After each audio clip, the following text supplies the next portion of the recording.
This podcast is centered around all things Black culture, Black history, Black people, Black economics.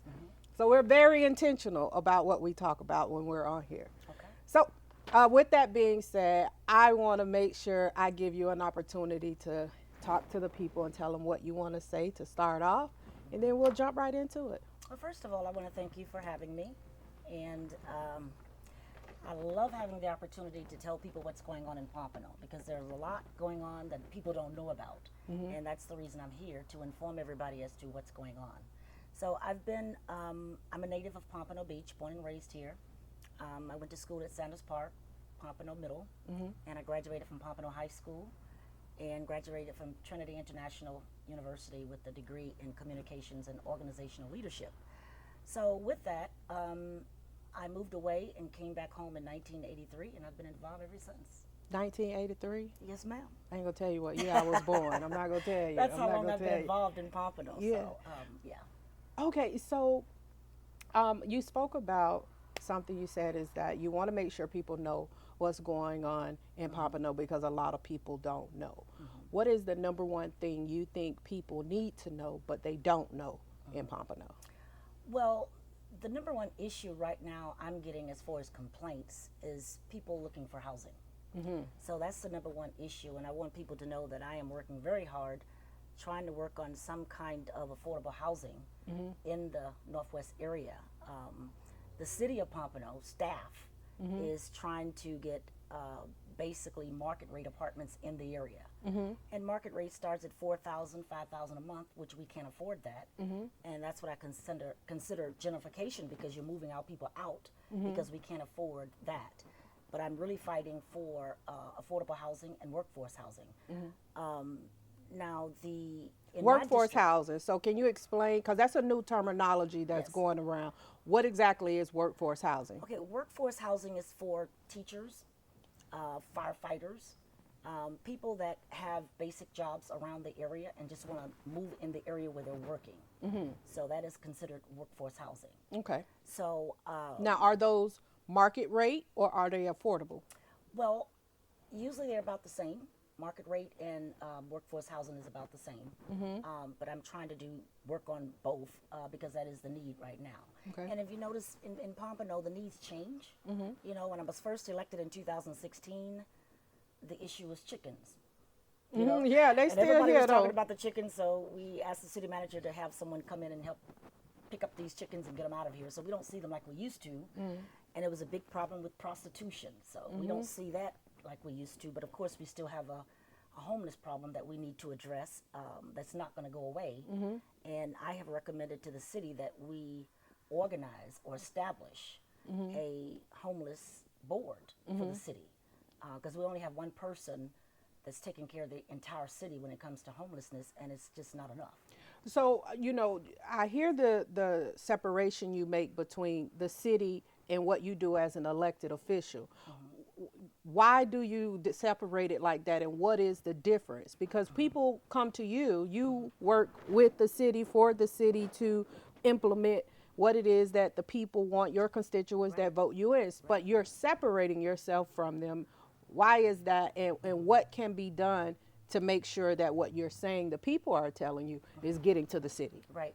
Well, the difference in the separation is that I'm listening to the residents Right. as to their needs and their wants, and I'm sharing that with the commission.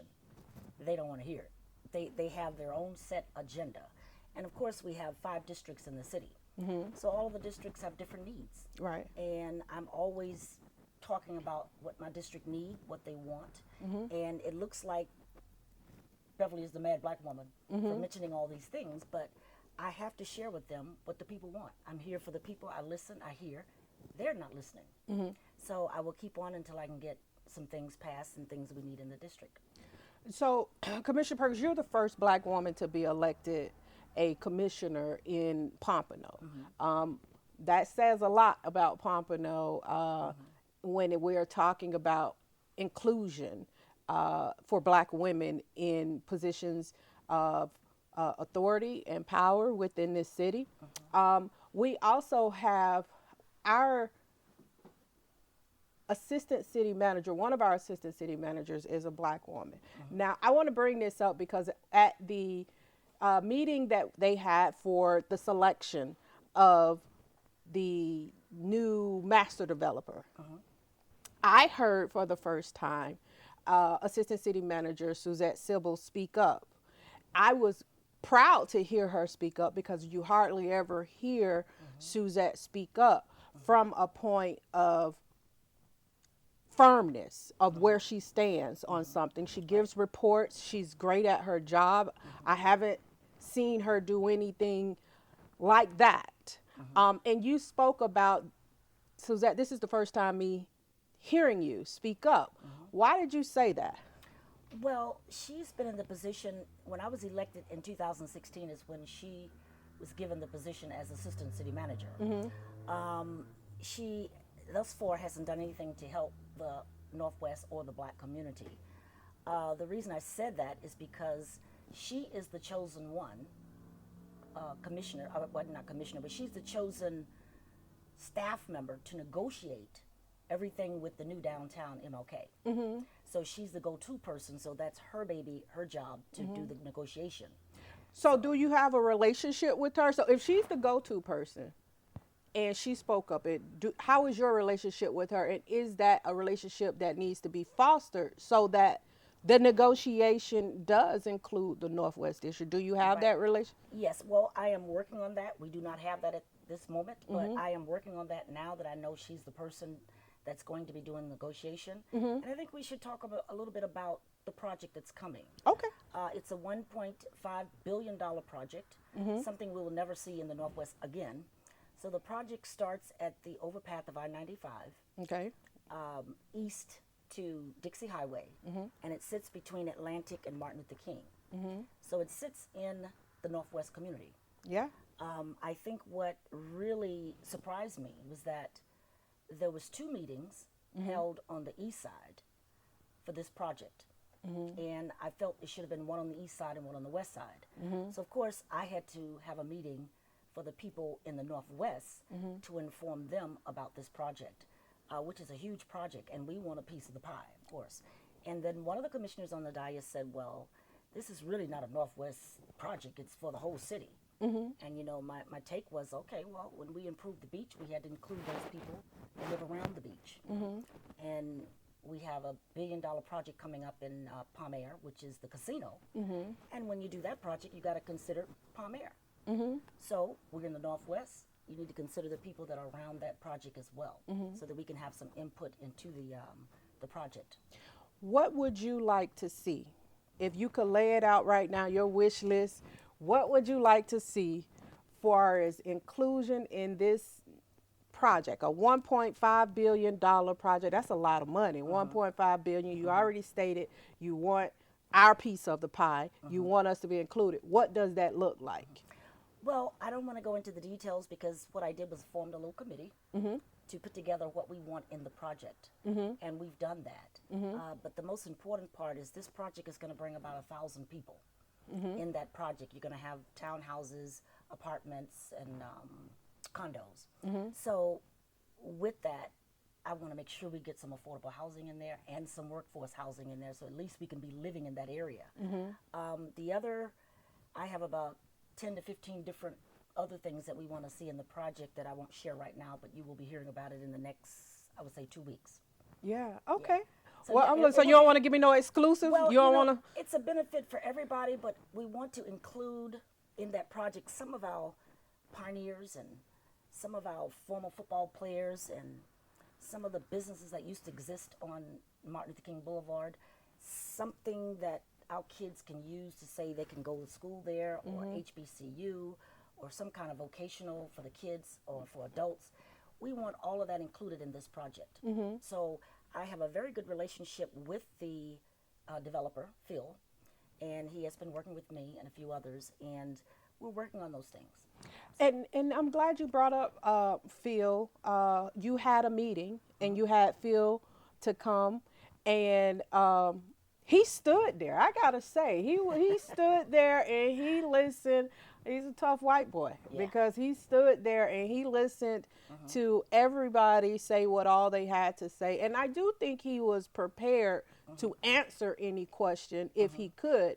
But the way the meeting went, people just kept standing up and we just kept asking the question. You did a great job, by the way, of facilitating the meeting to where people were able to say how they feel, but also ask questions. Okay, now I think the questions that were asked, Phil at the end answered some of the questions. Right. Right. What are we doing to make sure that those who ask those questions are getting those answers? Yeah, I think the people wanted to be heard, and they wanted to have some input. And I think Phil noticed right away there's a division. There's two cities in Pompano. There's an east side and there's a west side, and he picked up on that. And because we have such a good relationship, I did not want the community to beat up on him because really the frustration is not on him. It's things that they've been feeling in this community for a while. So, and they just latched out at him, and he's just not the one for that. The project is not set stone and dry. So he's just listening to see and hear what we want, and then he's been told on the other side what they want. Right. So he's got to work all this in together. So he didn't have all the answers because nothing is cut and dry. It will be about a year before they break ground, and this project is going to take about 10 years to complete. So it's going to be a long project, but he's a good listener. And the first thing I said to Phil when I met him the first time and sat down with him, I said, one thing I want you to consider, the land on which this development exists. The businesses that were taken, lost, the people that lost their homes on the same property. So I want you to always keep that in mind, I said to Phil, when you are developing this project. And what was his response when you said it? He was very receptive of it, but you know, he's being pulled over there, and then we're over here. So I'm praying that we can come to some kind of medium. There's a little bit of respect on this end and that end, and everybody get a little bit of what they want to make the project happen. So, and I'm hearing that the division is there. Do you think that? Well, first, let me back up. I'm hearing that the division is there, but those of us who was raised in Pompano, we know that there's an east and west side of Pompano, and northwest is where the black people are, is where the hood is where, you know, all the things cultured for black people are, right? And then you hear that the east side, okay? That's where the beach is, that's where the good restaurants, that's where the high rise, that's where the rich people are, you know, moving on up to the east side, that's where that is. Is this that project that finally brings Pompano together? Is that the project? I'm praying that it is. I would like to think so. However, we'll just see how the meetings of the mind come together for this project. But from the beginning, I just felt we were disrespected by having two meetings on the east side, and they were both 90% white filled. Yeah, who set those meetings up? City staff. Okay. So they did not take in consideration the Northwest where the project will actually be developed. So I think one thing is confusing to a lot of people, and that is it's called New Downtown. So I have a breakfast the first of every month at the Ally Building, and I ask everybody, do you all know where downtown is? And everybody said, yeah, across the railroad track over there by Ward City. Well, this project they're building in our district in the Northwest, it's called the New Downtown. So in order to be relatable to it for my people in my district, I say the New Downtown MLK. So people can actually know where it is. Right. But they're considering across the track Old Downtown. Okay. And they're considering this development, the 1.5 billion, New Downtown. So we'll just say New Downtown MLK. The name has changed so much. It was the Yeah, Innovative innovation. District. You know, it's the New Downtown now. So, I mean, it might change again depending. And I think we should have some say on that. I don't know who's changing it, you know, but I'm sure they're all sitting around the table strategizing because I think what staff Who is they? When I say they, I say staff. Okay. Staff starts with the city manager. City manager. Yes. And city manager have 3 assistant city managers. And those assistant city managers' names are Earl Bosworth, Brian Donovan, and Suzette Silbo. Yes. Those Okay. are the 3. Yes. Right. So we'll see what happens. Okay. But otherwise, there's a lot going on in Pompano. But I'd like to share with you some of the things that have been put in place since I've been elected, or is in the process of being put in place. Um, and that is the Ely Museum was not open. It's now open. And behind the Ely Museum, I had the city manager to purchase the house for $215,000. We tore the house down, and that will be parking for the Ely Museum. Because there was no parking before. Right, and that was a complaint I That was was a getting. But we complaint. don't stop because there's no parking. Yeah. And of course there wasn't. So we're working on that. We're working on a project for Northwest 6th Avenue. So from Atlantic Boulevard, going north to Blanchard High School, that is a project we're trying to improve the entranceway into the house, the high school. You know, there's apartments and houses or whatever, so they're working on that. They're going to take out the 2 roundabouts. They plan to beautify that entire entranceway coming into the Northwest community. Also, we're working on the youth center. A youth center. Yes, our youth center will be over where people know as Mitchell Moore, Okay. and behind Mitchell Moore is what we used to call West Side Park. Yeah. Okay, that's Yeah. where the tennis court is and the pool. So that particular building there, it's being renovated as we speak, and it will be a youth center. So everything we need for the development of our youth will be located there. So I can't, they're supposed to be finishing up, like they said, at the end of this year. So at that youth center, we do have a tennis court. We can bring in professionals to teach them tennis, and we have the swimming pool. We can bring in professionals to teach them swimming. So everything imaginable to develop our youth will be at that center. So, Ann, you want to continue? Yes, please, please. Okay, and also because I want you to continue because I've heard a number of times, you know, let the streets talk. Yeah. They don't know what you're doing. well, this is And, what we're and doing. this is why I wanted to have you on, Yes. so you can tell the people what you're doing. I've heard it. Tell the people what you're doing. Okay. Run it all down. So the other thing is that Apollo Park. Apollo Park is a $6 million project. It's going to be called the Ultimate Park. So with that park, we're going So it's to changing from Apollo Park. Apollo Park will remain, Okay. and the other part of it, which is vacant, we're going to renovate that particular part for a track and field, and also it's going to be a park just redone for everything. Now you know where the Girls and Boys Club is, and you know where the library is. All of that is city property. So the city's going to combine all of that together to make it an ultimate park for everything we can need, upgrade it, make it a stadium there so that we can have everything we need there at that park. So we should have started already, but I understand there's a little issue with the contractor and the developer. So but Okay. it's still on the way. Okay. Also at the Annie Weaver Park, which is in Liberty Park. I was getting a lot of complaints about that park, so we have installed the lighting out there at night so that people can walk in early morning. So people wanted to do that. So the lighting is at the Weaver Park and Liberty Park at this point. Also, we have, let's see, I have so much going on, I have to write some of it down. Take your time. As you know, we have the Mitchell Moore Stadium was redone. That was a $4 million project along with the Orange Bowl. So now we have a new park, and of course, when I was elected, we opened the new concession stand there as well. So I'm still trying to get installed there a film room for the boys that play football. I'm still trying to get up a sign out there to say the Chief Stadium, because nothing says Chief, it just says Orange Bowl. So we're working on that as well, Okay. along with trying to find a location for my substation, our police substation. As you know, we moved the substation on what everybody called the ugly The corner. ugly corner. I call it the pretty corner because it's pretty now. So they tore down the old substation, and they're going to build it on 27th in Collier City, which is fine. I couldn't vote against that because Collier City needs that. But I do want my substation back in my district, which will be the Braggs Criswell police substation that was originated on Martin Luther King. So we're looking for a location for that. Also on Martin Luther King on the pretty corner, The pretty corner. which is the ugly corner. The ugly corner.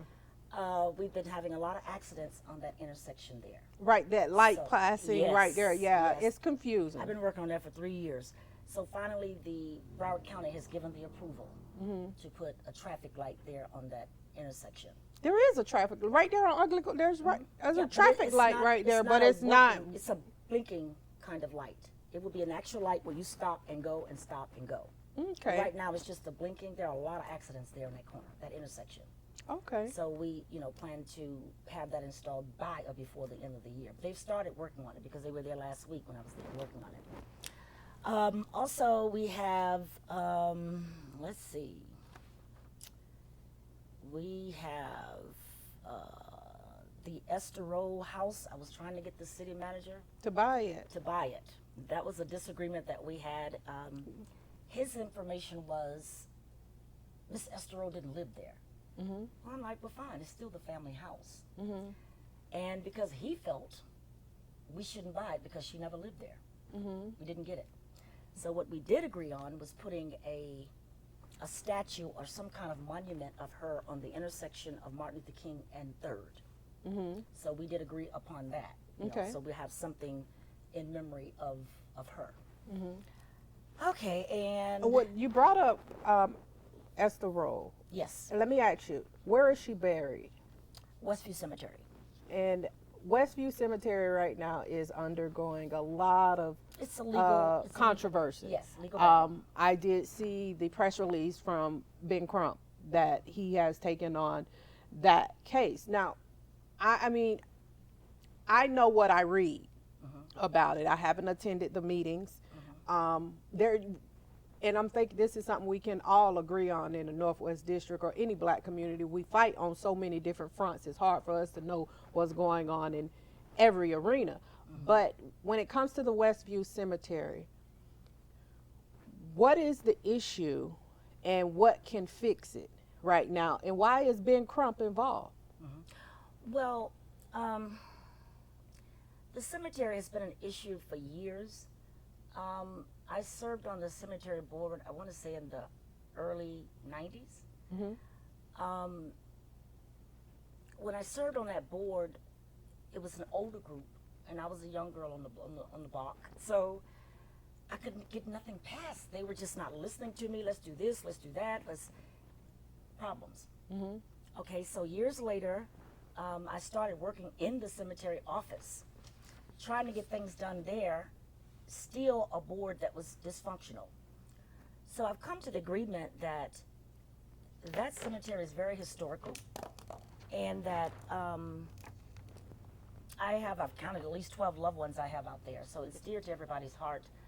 I just feel that we need a functioning board that have a background in how to improve the cemetery, and I'm saying that based on my experience serving on the board and my experience serving in the office.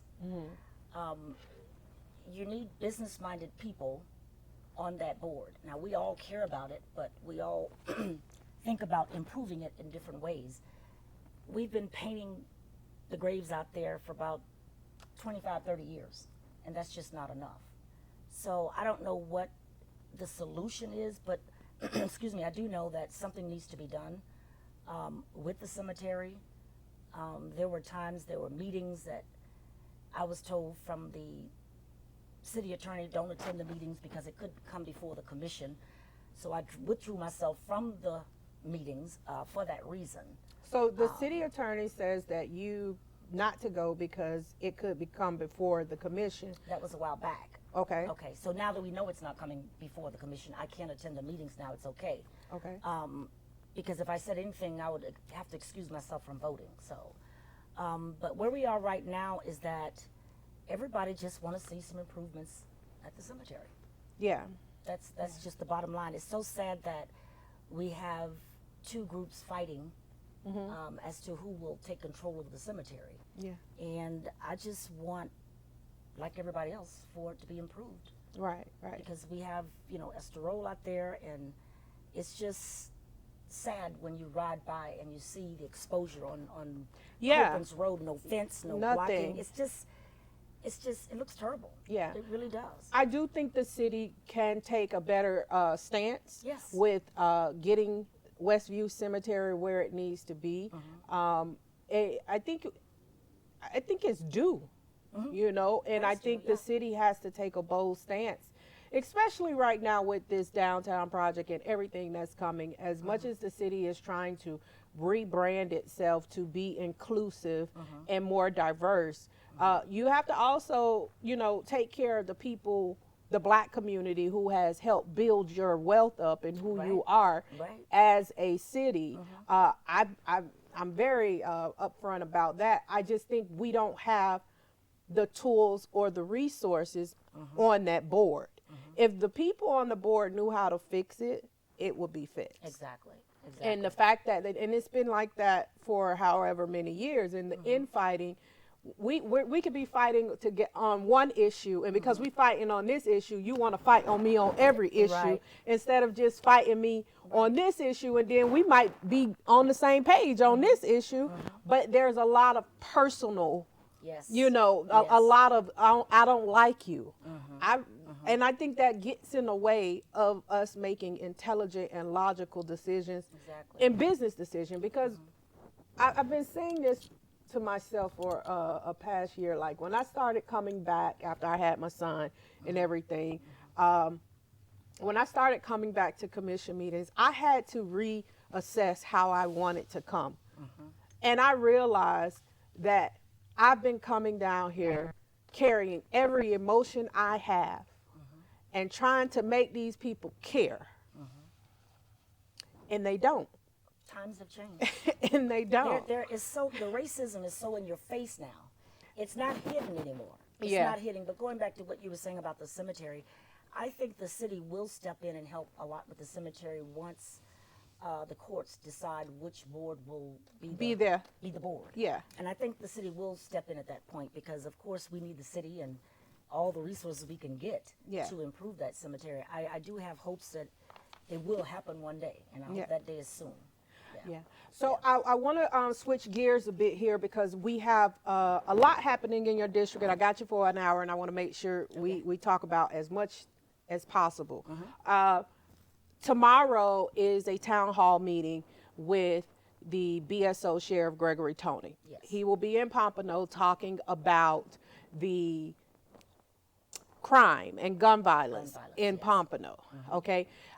This meeting came about because the mayor at 2 commission meetings ago asked the city manager to send an email, a contact, to say, hey, we need to have a meeting. Come let us know what's going on.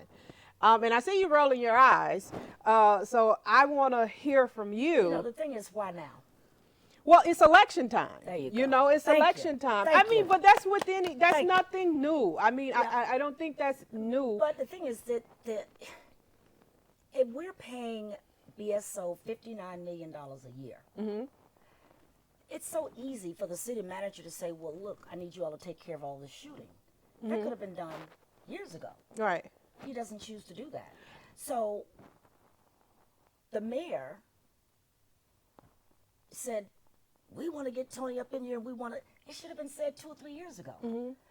Why should we have to even tell him to come? If you're the sheriff and you have all this shooting in Pompano, why should we have to even ask you if we're paying you $59 million a year? Yeah. Just in Pompano, $59 million. Yeah. So, you know, with that, I have decided, and that was one reason I was late today, I have put together a small group to sit down and I guess we'll call ourselves the Citizens Advisory Committee. Sit down and speak with BSO every month or every other month, lay out what they have. Okay, you have this crime, how did you solve it? You have this crime, how did you go about that? Okay, there was a shooting, what did you do to handle it? Because like I said, we've given BSO all these tools that they need to know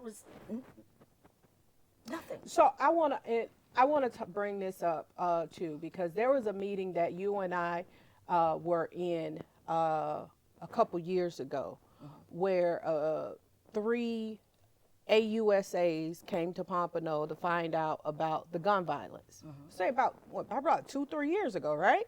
At Pat Larkin's. You didn't come into the meeting till like the last 15, 20 minutes of the meeting. I don't remember that, but go ahead. Yeah, but that meeting you said you didn't get, they didn't tell you, but you came into the meeting. There was very few people in that meeting, the mayor being one of them, So what was the meeting again about the gun violence in Okay. Pompano. And someone from the outside came in to tell us how to resolve it? Well, no, from what, listen, I walked into the meeting. I was asked to come to the meeting to talk about Pompano.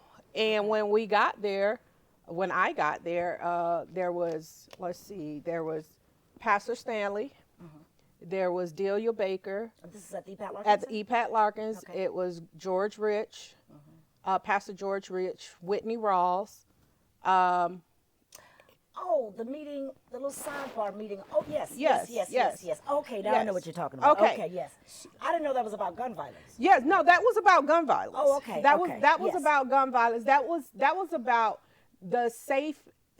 I think it's called Safe Neighborhoods Initiative that they Yes, have. I remember now. But they were implementing it because Pompano got on the radar of the federal government for increased gun violence. It was not just Pompano, it was like 5 other cities in the state of Florida, Pompano being one of them. This was about 3 years ago that they were here. I later on went to a meeting, probably about a week or 2 later, where BSO was meeting at Pastor Mohorn's church, giving a briefing to the pastors. I wasn't supposed to be in that meeting. Pastor Rich asked me to come through, and I was crashing it. BSO didn't even know that they were here meeting on about that. Well, so somebody gun in that violence meeting- is Somebody in that meeting called me. I was in Deerfield at the time. And Beverly, why aren't you here in the meeting? I'm like, what meeting? We're having a meeting here at EPAT Larkins. I'm like, who, what, when? And I just immediately rushed to the meeting and walked in and sat down. But the meeting was more than just gun violence. Once I got there, the meeting was a lot bigger than that. well, I mean, You know, I because think- they didn't tell you the whole story, but once I found out about the meeting, when they come in, they're not coming in for just gun violence. Oh, Believe no. me, it was Oh, bigger. no. It was a Oh, bigger no. picture than that. But yes, it was only meant for certain people to be there, and I was not supposed to be there. But I was glad to receive that call to be there. you know, I'm so much about what, you know, I would like to do is be real and transparent with people so people have a level of trust Right. with you. Right. You know, I got the call because someone brought my name up when it comes to talking about police involvement, law enforcement. I've been very upfront about how BSO polices in our community. I think now that we're moving towards this town hall meeting and got an election coming up, everybody got book bags and turkeys right now for us. Everybody has that. And I think some real hard conversations have to be had in order for the change to happen that we need. Right. We've had multiple killings in our community in the past 3 months. So I want to give this comment here. It says, community to support BSO to help save Paul. If they see something, say something. BSO works in the community, but the people of the community has to live in Pompano. I don't know who said, I do believe it still takes a community to Yes. support it. Exactly. Yes, it absolutely does. There was an incident happened on Martin Luther King Day. I saw a video of a man being beaten with all kinds of sticks and pipes on Martin Luther King Day. Even by who? People, other black people in our community. Just beating up on the one man? One man, like they were all beating this man up, right? And I think to add to Antonia, thank you for checking in, love. I think to add to that is that we have a responsibility, even when we talk about gentrification, that's a two-sided coin, because when we talk about gentrification, we talk about what white people come and do in our community. But we also have to talk about what we don't do in our community Exactly. to make them come over and start to want to build better. Because honestly, I want better. I don't want to see I have a 3-year-old son. I don't want my son to see people standing on the corner Right. from sun up to sundown walking. I don't want to see that. I don't want him to see that. Right. I want better for my daughters to be able to walk these streets. You know that something happened with my daughter in the city of Pompano. Right, right. You know, and Yeah. these are things that I don't want as a parent. So when we talk about what BSO has to do, we're talking about crime prevention. Exactly. And they can't stop someone from doing something, but how they interact with us so that there's a trust that when I call you, you're going to come. Yeah. I saw Tony do a, I'm sorry, Tony, let me make sure I give respect. Sheriff Tony, I saw him give a presentation in the city of Pompano. I want to say this was probably in 2022. Well, he was talking about the gun violence, and he did a presentation and talking about how many, the shot spotter picked up how many shots that were being fired based on how many people were calling the police. Less than 90 days later, he was at the county asking for more money because people weren't answering the phone Right. when people were calling 911. So you tell a community you're not calling 911, but less than 90 days later, you asking for more money because Right. people are dying because they're calling 911 and y'all not answering. Right. So there's a disconnect, there's distrust Yes. there. In order for BSO to be effective, they have to be trustworthy. They're not. Exactly. They're not, and that's not all of them. It's just what has happened with the administration. Right. It starts at the top. Right.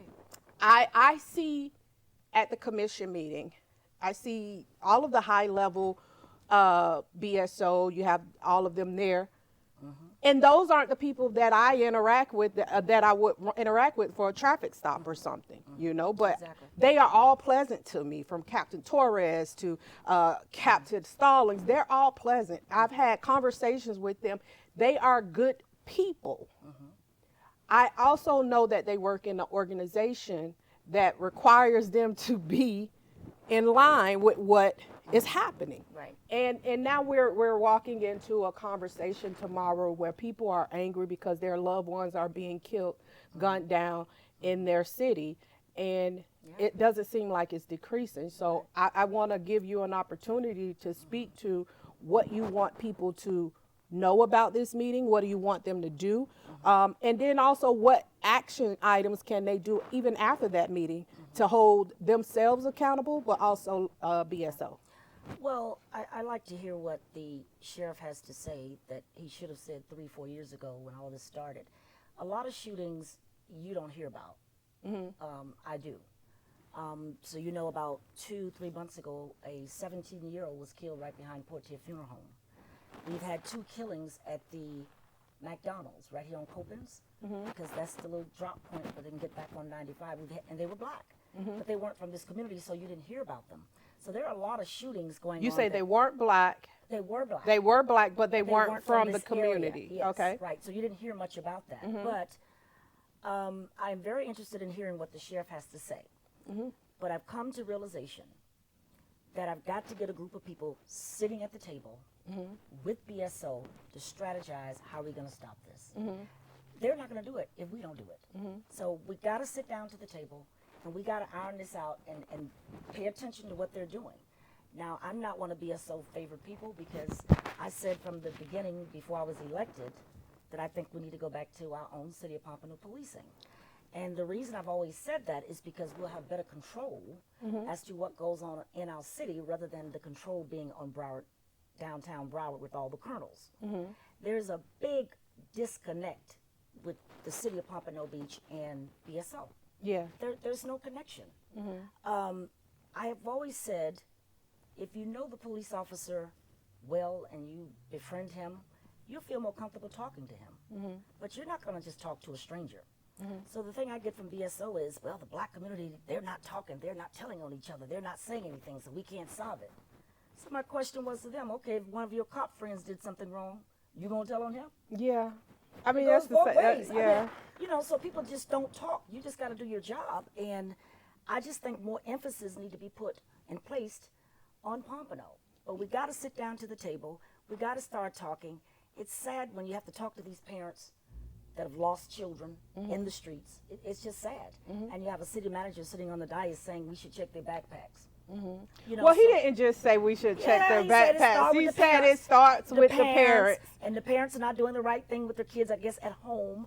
But that is to that point. And then he said they need to check the backpacks. Well, I said that to him because he was sitting down there at the end just texting the entire meeting. So I want you to get involved in this, Mr. City Manager, because our city manager runs the city. Yeah. Not the mayor. The mayor's job is basically to run a commissioner meeting. Okay? But the city manager is supposed to run the entire city. So you have to be connected on all parts of it, and he's not. I've been at a few commission meetings, and I see you and Greg go back and forth. Like you really. Yes, I do. I'm laughing. Because, you know, the thing is, if you're paying him $375,000 a year. How much? $375,000 a year. Now, the President of the United States made what? $400,000 a year, right? So you're making $375,000, and you have two titles. You're number one, you're the city manager, and number two, you're the executive director of the CRA. Yeah. So who in the whole world can't fill the position as CRA director? Why do you have two? I mean, I know the reasoning behind it, but that it's not necessary. What's the reason behind it? I don't want to say, but he's not doing both jobs. I put it that way. But he's getting paid for doing both jobs. Okay. You know, but I just feel like there's a lot going on with the city. I'm not going to sit up there on that dais and not speak up and speak out for what's wrong. You know, so I knew I was the outsider when I came in. What made you the outsider? When I was elected in 2016, I was not the chosen one to be elected. Now, everybody else on the dais was chosen. So they voted together. Chosen by who? The residents that wanted them in there. No, So but you say you weren't chosen. You won the election. I won the election. So you're on saying my own. you won the election.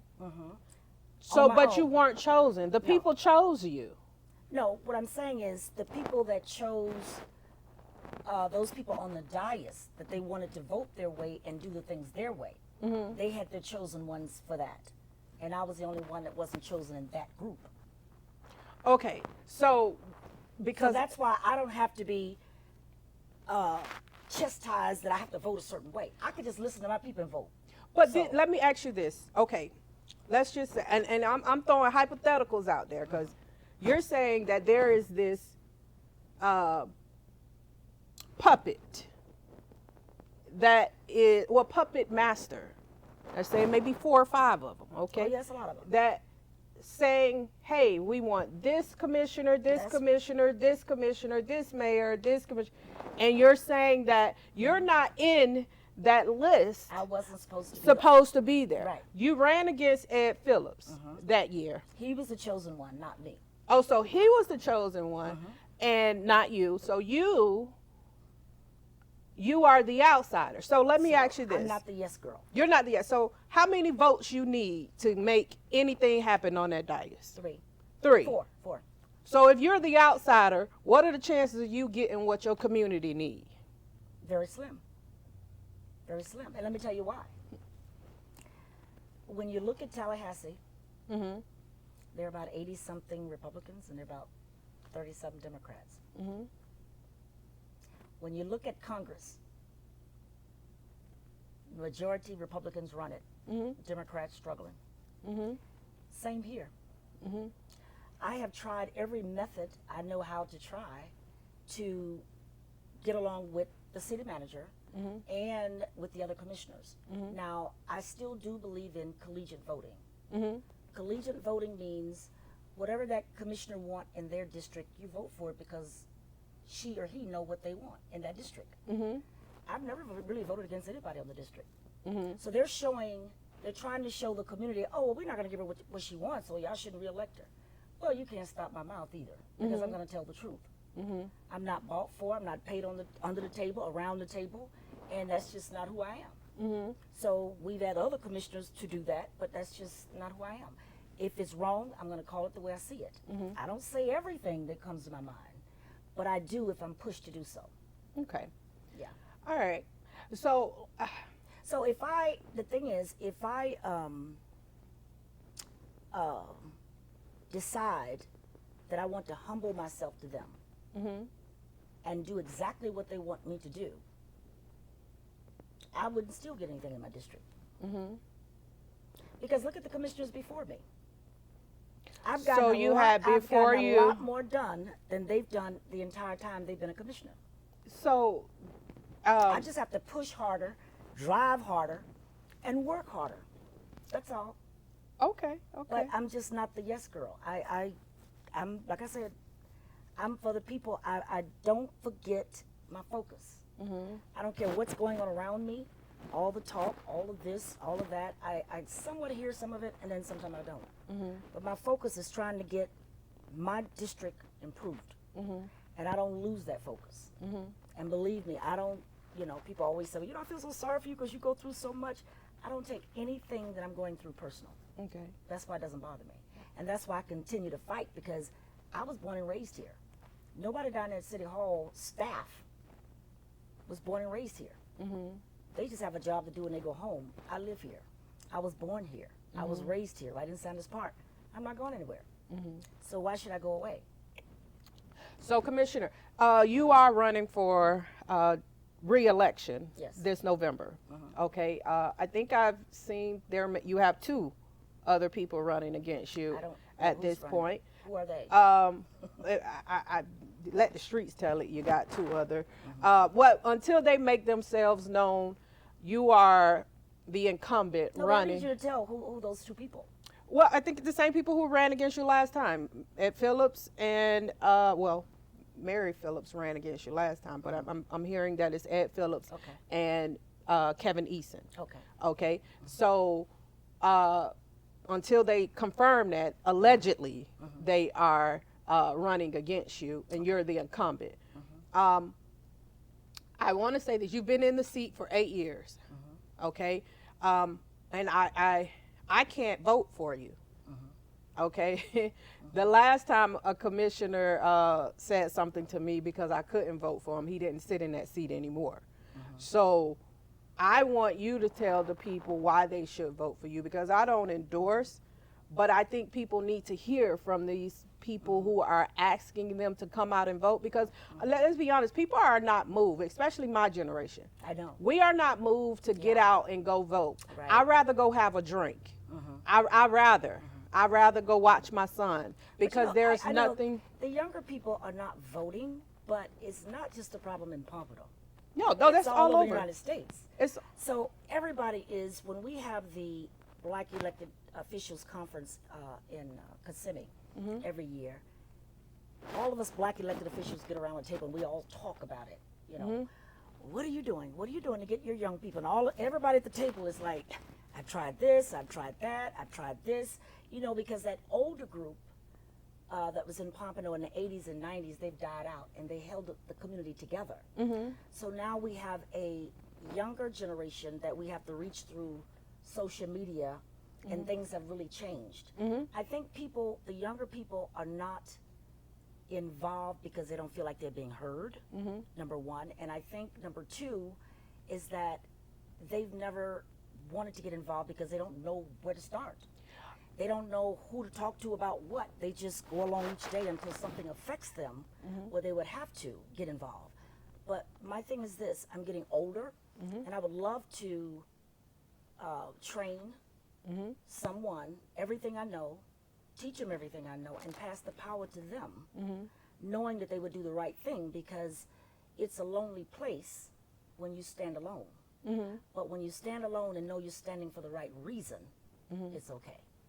You get used to it, but it takes a strong person to do that. I just, when I was a little girl, that was just the big thing in my household and in my family. Voting was the big thing. You couldn't wait to vote, couldn't wait, because that's what was talked about and discussed in my household. So I came up like that with my mother, my grandmother. That was the big thing. They even take you to the polls with them when I was a little girl to go vote. So I always knew that was important. So when I went to college, I knew that I was supposed to vote back home. So whenever you go off to college or to another state, you're supposed to always do an absentee ballot and vote home. So during my time, I was always voting home. So it's just, how do you reach them? How do you get them involved? Now, there's one young lady. I have 20,000 people in my district. I watch everybody. They don't think I watch. And I pretty much know everybody. I can tell you who's real, who's not, who's under the table, who's not. I can tell you who everybody is, but I have to deal with those people on a regular basis. But one young lady that I've been watching, she don't think I'm watching, is Jasmine Lassane. I admire her because I see the sincerity in her, and I see the mini Beverly in her. When I used to walk up and down these streets here on Martin Luther King, in and out of the cracks and the corners, I see me in her. When she, what she's trying to do. She sincerely cares. She sincerely gives back. I watch her drive. I watch her when she gets frustrated. She go away, but she still comes back. And I like that. And she doesn't know I'm watching her. But I am. I'm watching everybody. I keep my eyes on everybody. I'm monitoring. Don't think I'm not listening and looking, but I am. I see everybody, what everybody's doing. Okay. And I know who everybody is in my district, too. I Okay. can tell you who's who and what's what. And I'm not trying to change them, but I just need to ask God to show me who they are so I'll know how to deal with them. So what I try to do is bring people in my circle that are somewhat like-minded, that really care about the community, because back in the day, we didn't get paid for anything. We just got involved and we did things in the community because of the cause. We just knew it would make a big difference. So when I was, I think in the late 80s, I became president of the Martin Luther King Committee. And I was very young, and on that committee was a lot of system principals and principals in the community. And they wanted me to be president. I'm like, I don't want to be a president. Learn this book. And I'll never forget Mr. Cornelius Rowe, Esther Rowe brother.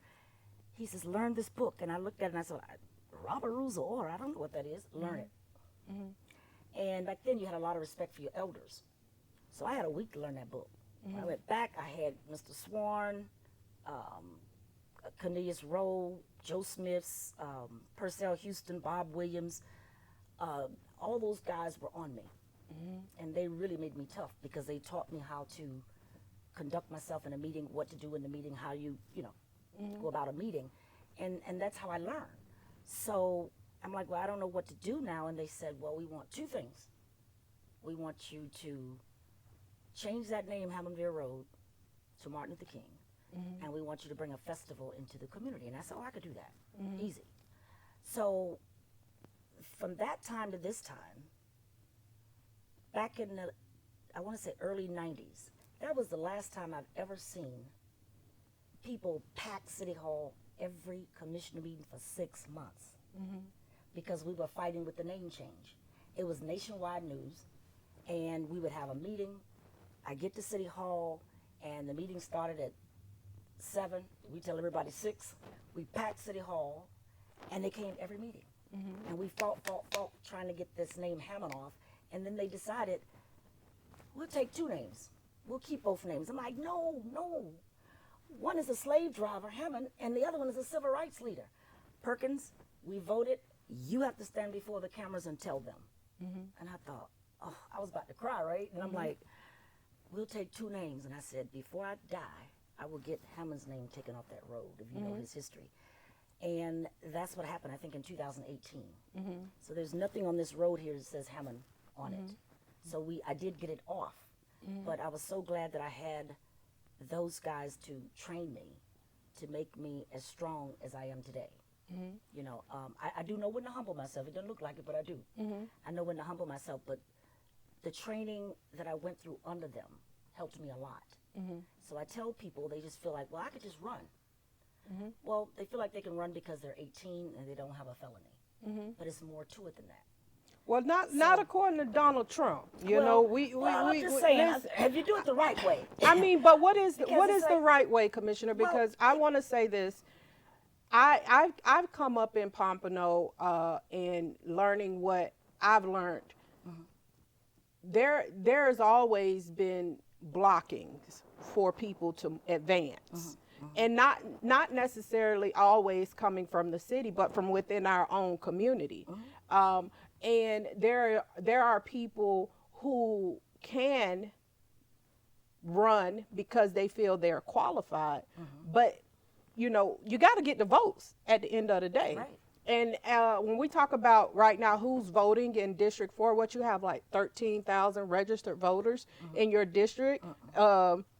Less than that show up, like maybe 3% show up for election, and those are your religious voters, your elders that show up Sunday to vote. So our younger people, my generation, we're not showing up. And if we're not showing up, then we are leaving the decisions made up to the elders of what and who we want to represent us. Exactly. And not all the time the people who are in those seats actually represent us or speak for us. So when people are saying, hey, we're going to run, it's because, hey, we're waiting for the baton to be passed, but people don't want to let go. When people have that seat, that power, that baton, they don't want to let go. So our generation, I'm the type of person, I'm not going to wait for you to give me permission to do nothing, you know? And I think the generation even, you know, below me, they have no respect for even waiting a turn. Right. So I think with that, you know, I think that idea of, you know, learning and passing it on, it takes too long when we need a faster solution and we need more innovative ideas. What do you say take too long? It takes too long when you have elders who are saying, hey, I'm going to pass the baton when I'm ready. But when you're ready, maybe not when they're ready. So do they wait till you're ready to get it? My take on it is different from yours. My take is if you want to be a doctor, there's a process. If you really want to be the best, Right. there's a process. If you want to be an engineer, if you want to be an architect, if you want to be a school teacher, there's a process. But because 18 and no felony, you feel like you can do it. I still think if you work up under somebody or work with somebody, it's better for you because everybody think it's just easy to put your name on a ballot. There's like 100 moving pieces to an election that a lot of people are not aware of. And because I learned a lot from working for Alcee Hastings, I learned a lot from working with Pat Larkins. That would be my suggestion. Because I just think that anything that I do, if I want to go into real estate, I'm going to find somebody I know in real estate. And I'm just going to hang with them. I'm just going to ask questions. I'm just going to whatever, until I can find out and feel secure and really know this is really what I want to do, because I didn't know about that and I didn't know about that. Oh, I got to do that. Oh, I didn't know I had to do that. Right, right. Well, you come in knowing for sure this is what I want to do because I've learned so much about it. I'm ready now. And it might take 3 months to learn it. It might take 2 days or a week or whatever. But for me, it's necessary if you really want to win. Because some people just feel like, okay, well, if I just go for it, I'll win. I never forget this guy ran in Pompano. I think he got, I want to say 12 votes. And he was so frustrated and so mad with the community. I'm like, well, why are you mad? This is back in the 90s. I'm like, well, why are you mad? Well, I thought I was going to win and I would have. Well, you just should work with us when we're working Pat's campaign and we're working this and whatever. Because Pat always said, I'm never going to teach anybody everything I know. And Alcee said the same thing. But see, and I want to touch on that because we're going to have to get ready to close out. But I wanted to speak to the fact that we talk about, you brought up Alcee Hastings. Yes. Alcee Hastings held on his seat until his dying day. Yes. He did not name a successor. He did not pass the baton. And he said he never would. But that is the problem. Because if you're saying, hey, wait, so I got to wait till you die? But that is what we talk about. No, Pat Larkins felt the same way. Because when I had these are the leaders in our community, and you're talking about engaging the younger people, but you got people like that. On my last, back in the day, I had a television talk show called Issues of Our Time. Right. My very last television talk show, Pat Larkins was on my show. And he said that, and I have it still on tape, that he would never train or teach anybody anything he know. I learned from him because I stood there and listened. I paid attention. And I watched. Yeah. You know, with Alcee, it was a little more hands-on. I listened and I watched. You know, I'm not saying, if somebody came to me right now today, I would never frustrate anybody and say, you're not ready. I would definitely say, work with someone. Well, yeah, I have said you're not ready to one person and I got cursed out. But I would say, I would say, work with that person. It might take you 2 months to learn it, 3 months to learn it. It might take you 3 years. Right. But if you work with that person on their election, you get the hang of it. Because my team said to me, I didn't know you had to do this. I didn't know. I'm like, to me, it's so simple. That's common sense, but they just didn't know. Yeah. You know. Commissioner, I want to thank you for coming, having this conversation with me. I think we could do it again.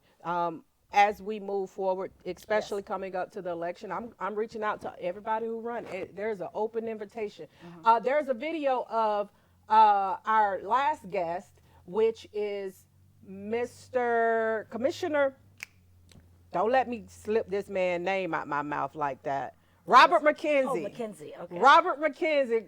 Robert McKenzie sponsored this show tonight. Okay. And he made a challenge to people. We're going to post that video up. I want to thank you guys for tuning in. Antonio, Betty, Kathy Moreland, Karen Moreland. We also have a YWCA Teen Entrepreneur Expo that will be taking place at Moreland Academy. Listen, y'all need to come out because this is something that we are teaching teens how to become entrepreneurs. And if y'all know, living in the same economy I'm living in, you need 7 streams of income. Entrepreneurs are that person who can help you get that. We're teaching the teens, we're teaching the babies how to become that. We got a meeting tomorrow. We got 2 meetings tomorrow. We got the CRA meeting at 1 o'clock at City Hall, and then we got a town hall meeting with BSO Sheriff Tony at EPAT Lockers at 5:30. So it's something for y'all to get involved in, to come and talk, ask questions. I'm going to share the information. I'm going to be meeting with who all is interested in coming to sit and talk with Serica at the Bottom Up Podcast. Listen, I want to say this before we go about Commissioner. I know you've been on that dais for 8 years. You've missed 1 meeting, and you missed that meeting because you lost your husband. Yes. So I want to thank you for your commitment to the community, and I want to say that I apologize for everything you've gone through, but you signed up for it. Right. So I know you got the skin for it. I wish you well on your journey and what all you have to do. The meeting with the entrepreneurs is April 25th. They are competing for $2,000 first place, second place $1,000, and third place $500. And that money is going to go towards them setting up their business. Listen, y'all, come out and support these kids. These are our future, and we want to keep this going. So the more people that come out, it's going to be at the Moreland Academy. Shout out to Moreland Academy for all that they're doing for the kids in this community. And again, if you want to tap in with us and sponsor a show or come on the show, y'all tap in with us. And we're going to wrap it up. Y'all, thank y'all for coming through. Commissioner, thank you for coming through, and we'll do this again soon. I'd just like to invite everybody to my breakfast I have once a month at the Ally Building from 8 to 10, the first Saturday of every month. So if you want more information, you can come to my breakfast, or I'm still on Facebook under Beverly Moody, my married name. You could follow me there. So information is key. Information The more is you key. know, like they say, the more you grow. Information is key. Yes. Listen, y'all, make sure y'all subscribe to Bottom Up Podcast, Exit 36. This was the show. Old Pompano, New Pompano. We moving forward. Thank y'all.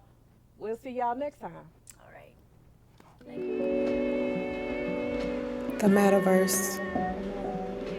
So much going on. But let me tell you about it.